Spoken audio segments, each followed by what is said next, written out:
அஸ்ஸலாமு அலைக்கும் வரஹ்மத்துல்லாஹி வபரகாத்துஹு. தினமும் ஒரு ஹதீஸ்.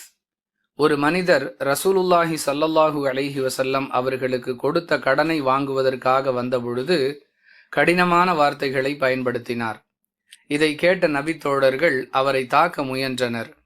விட்டுவிடுங்கள், கடன் கொடுத்தவருக்கு இவ்வாறு பேசுவதற்கு உரிமை உண்டு என்று அல்லாஹுவின் தூதர் ஸல்லல்லாஹு அலைஹி வஸல்லம் அவர்கள் கூறினார்கள். அறிவிப்பவர் அபூ ஹுரைரா ரதியல்லாஹு அன்ஹு. நூல் புகாரி, ஹதீஸ் எண் 2306. அன்பிற்குரிய அல்லாஹுவின் நல்லடியார்களே, ஒரு ஆட்சியாளர் என்ற முறையில் தன்னிடம் உதவி கேட்டு வரக்கூடிய மக்களுக்கு உதவுவதற்காக அரசு கசானாவில் பொருளாதாரம் ஏதும் இல்லாத நிலையில் அவர்களுடைய தேவையை கருத்தில் கொண்டு யாரிடமாவது எதையாவது கடனாக பெற்று உதவுவது ரசூலுல்லாஹி ஸல்லல்லாஹு அலைஹி வஸல்லம் அவர்களுடைய குணமாக இருந்தது.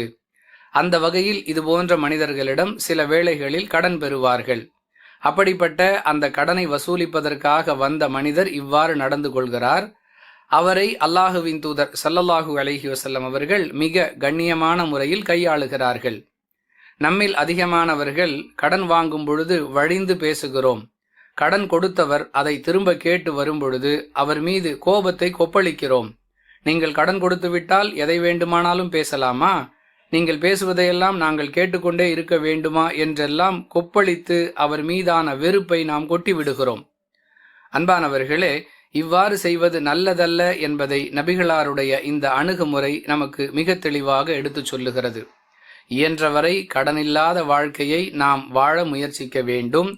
அவசியமான அவசரமான தேவைகளுக்கு கடன் வாங்கும் பொழுது அதை உரிய நேரத்தில் திருப்பி கொடுக்க முடியாத சூழல் ஏற்படுமேயானால் கடன் கொடுத்தவர்கள் கோபப்படும் பொழுது பொறுமையோடு அதை சகித்து கொள்ள வேண்டும் என்பது இந்த ஹதீஸ் சொல்லக்கூடிய பாடம். புரிந்து நடந்து கொள்வோம். வாஹிர் தஅவானா அனில் ஹம்துலில்லாஹி ரப்பில் ஆலமீன்.